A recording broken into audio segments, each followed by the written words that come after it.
Hello, I'm Robert Wrigley. It's the 16th of March, 2021.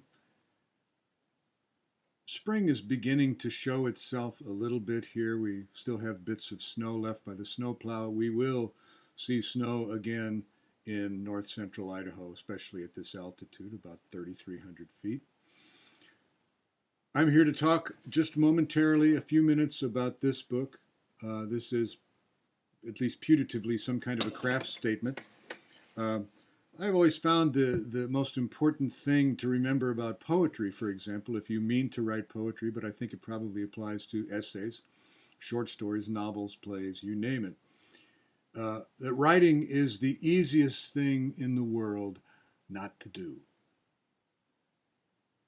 So the primary strategy you should always have as a writer of whatever it is you want to write is to have your backside in a chair putting words on paper. You can put them on a screen, but eventually you need to put them on paper where they become more or less official seeming.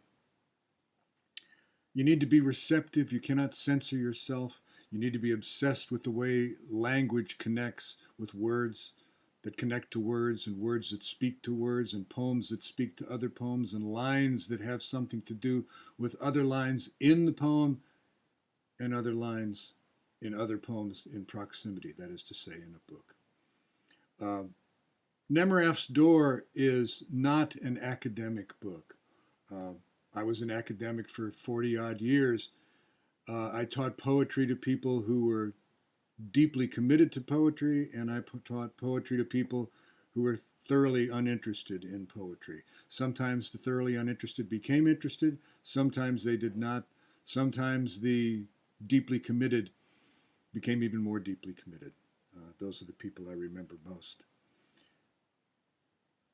But my poems, or rather my essays about poems, are not academic. They're personal. These are much more personal essays than they are academic essays.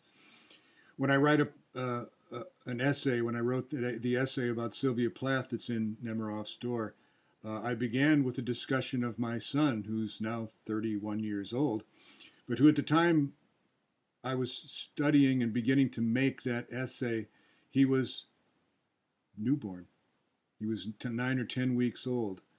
And something about my experience with Plath's poems figures into my son, my experience, our experience with our son's problematic birth. He was jaundiced. He spent almost 2 weeks in the hospital. And all the other essays about poetry have to do with some aspect of my life, which is to say they have to do, and the book has to do, with the aspects that led me to become, of all things, I never intended to, but I became a poet. And I hope that you will find them illuminating and instructive, and I hope you'll be pleased and laugh occasionally and inspired. Nemerov's Door is the title of the book. Thanks. Bye.